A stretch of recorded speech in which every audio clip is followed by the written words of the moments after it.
சிதம்பரம்னொன்னே எல்லாருக்கும் ஒரு விஷயம் ஞாபகம் வரும். அது என்னென்ன விஷயம்? சிதம்பர ரகசியம், சிதம்பர நடராஜர் கோயில். இந்த கோவில் கடலூர் மாவட்டத்தில் 49 கிலோமீட்டர் பக்கத்தில் இருக்குது. இது ஒரு சிவ திருத்தலம். நிலம், நீர், நெருப்பு, காற்று, ஆகாயம் அப்படின்னு பஞ்சபூதங்களில் ஆகாய தத்துவத்தை குறிக்கிறது இந்த கோவில். உண்மையிலேயே இந்த கோயிலோட பேர் தான் சிதம்பரமாக இருந்தது. காலப்போக்கில் சிதம்பரம்ன்றதே ஊர் பேராகவும் மாற்றினாங்க. இந்த ஊரோட உண்மையான பேர் தில்லைன்றது தான்.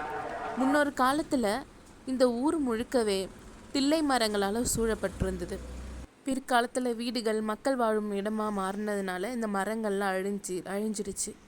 ஆனால் இப்போவும் இதில் சிதம்பரத்துலேருந்து சிறிது தூரம் தள்ளி இருக்கிற பிச்சாவரம்ன்ற ஒரு இடத்துல இருக்குது. இப்போ அந்த இடத்த சுற்றுலா மையமாக மாற்றிருக்காங்க. இந்த ஊரில் இருக்கிற 4 வீதி வழியாகவும் நம்ம போகலாம். வடக்கு, மேற்கு, கிழக்கு, தெற்கு அப்படின்னு. இப்போ நம்ம வடக்கு ராஜகோபுர வாயில் வழியாக போக போகிறோம். இந்த ராஜகோபுர வாயில் வாசல்லையே ஒரு விநாயகர் சிலை இருக்குது. இதுதான் அது. இந்த சாமியை கும்பிட்டுட்டு தான் எல்லாரும் கோயில் உள்ளே போகிறாங்க. கோயில் உள்ள செப்பல் எடுத்துகிட்டு போக அனுமதி இல்லை. அப்பர், சுந்தரர், சம்பந்தர், மாணிக்க வாசகர்னு இவங்க 4 பாடப்பெற்ற ஒரு கோயில். காவிரி வடக்கரையில் அமைஞ்சிருக்குது இந்த சிவத்தலம். இந்த வாசல்லேருந்து போகிற வழியில் 2 பக்கமும் பச்சை பசேல்னு புல், மரம்லாம் நட்டு வச்சுருக்காங்க.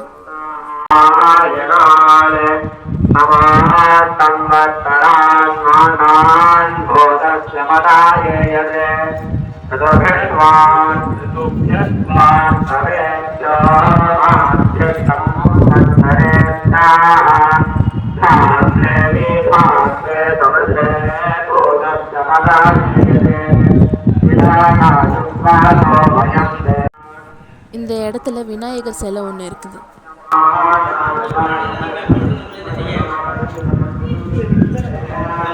இந்த போகிற வழி எல்லாமே நிறைய சிற்பங்கள்லாம் இருக்குது. நல்லா காத்தடிக்குது.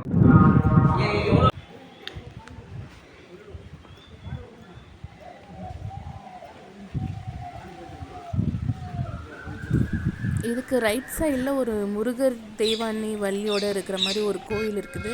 பேர் பாண்டிய நாயகம் ஸ்ரீ சுப்பிரமணிய சுவாமி ஆலயம்னு.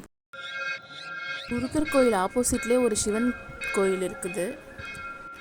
நடுவில் பெருசாக ஒரு சிவலிங்கம் இருக்குது. அதை சுற்றி சின்ன சிவலிங்கம்லாம் நிறையா இருக்குது.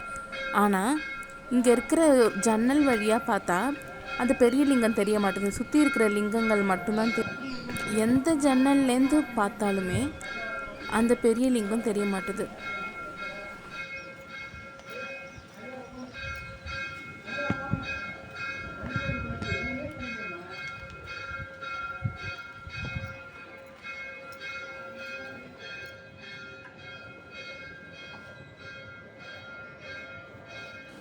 அதுக்கு வெளியில் நிறையா வரைஞ்சி வச்சுருக்காங்க, நிறைய கடவுளோட படங்கள்லாம்.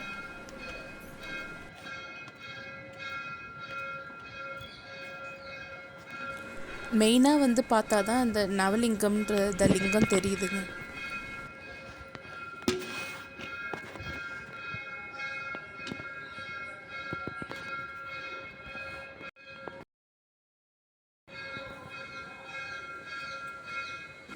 பக்கத்துலேயே ஒரு நாகர் சிலை வச்சுருக்காங்க. இங்கேயும் நிறைய படங்கள்லாம் வரைஞ்சிருக்காங்க. அதுக்கு ஆப்போசிட்டில் ஒரு மண்டபம் மாதிரி தெரியுது இல்லையா? இது வழியாகவும் குளத்துக்கு போகலாமா. ஆனால் இப்போல்லாம் அதை விடுறதில்லைன்னு சொல்கிறாங்க.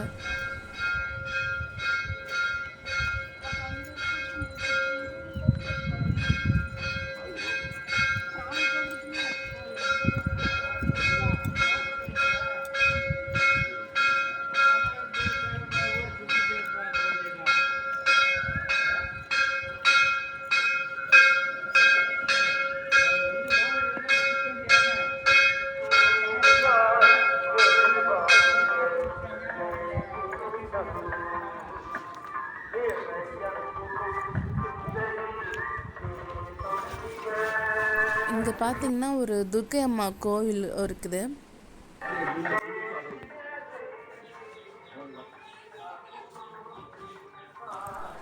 ஆனால் இந்த கோவில் உள்ள வீடியோ எடுக்கிறதுக்கு அனுமதி கிடையாதுங்க. இதுன்னு நிறைய இடத்துல எடுக்கக்கூடாதுன்னு தான் சொல்கிறாங்க. இதில் வேற ஒருத்தவங்க என்னை பார்த்துக்கிட்டே வேற இருந்தாங்க, நிறைய எடுக்க முடியல.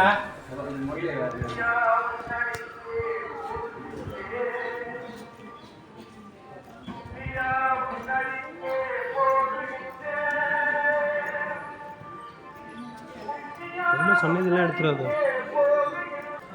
இங்கே ஒரு அம்மன் சிலை இருக்குது.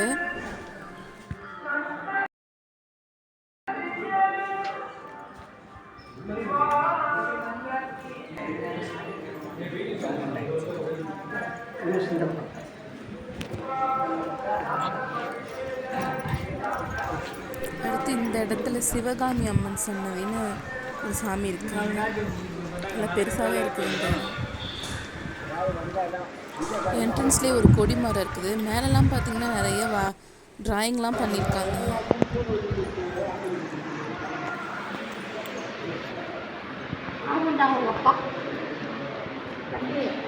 பாருங்க, கொடி மரமும் ட்ராயிங்கும், ஸ்ரீ சக்கரம், அப்புறம் மீனாட்சி கல்யாணம், அப்புறம் இந்த பஞ்ச தலங்கள் இருக்குது இல்லைங்களா, அதில் காஞ்சிபுரம், சிதம்பரம், அப்புறம் காளஹஸ்தி, மதுரை, இந்த மாதிரி இடத்துல நிறைய ஃபோட்டோலாம் வரைஞ்சிருக்காங்க.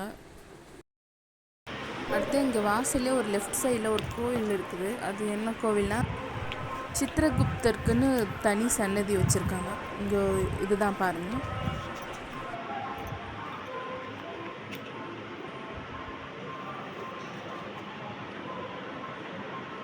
ரொம்ப பெரிய இடம் ஒன்று இருக்குது.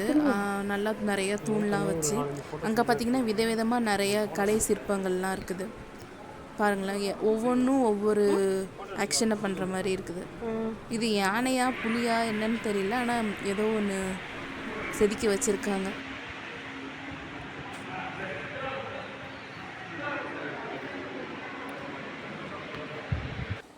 இந்த இடத்துல சுற்றி வர்றதுக்கு நீட்டாக ஒரு பிரகாரம் போகுது. நம்ம அந்த இடத்துல போகல. இதுதான் அந்த கோயில், இந்த இடத்தோட ஃபுல் வியூ. அதுலேருந்து வெளில வந்தோம்னா அங்கே இதோ இந்த இடத்துல நீட்டாக மதில் மாதிரி போகுது பாருங்கள். அது 4 பக்கமும் இருக்குது, நடுவில் குளம் இருக்குது. அது அப்புறம் அடுத்ததாக பாப்பா.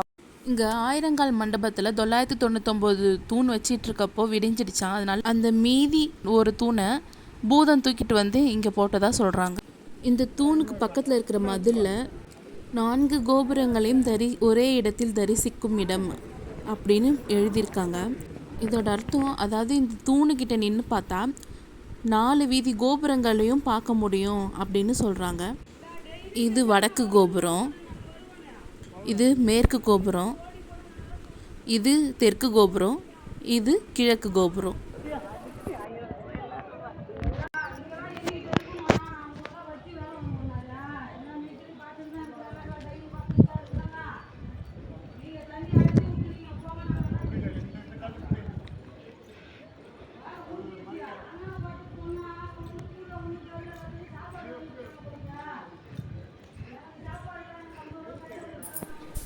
இங்கே ஒரு விநாயகர் சிலை இருக்குது. அதே போல் இங்கே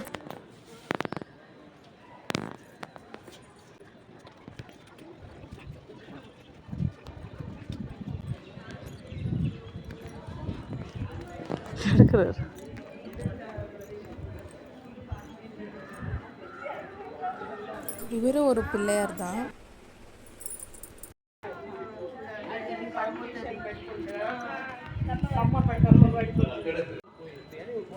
அதே போல் இங்கே மீனாட்சி சுந்தரேஸ்வரருக்குன்னு தனி சன்னதி ஒன்று இருக்குது.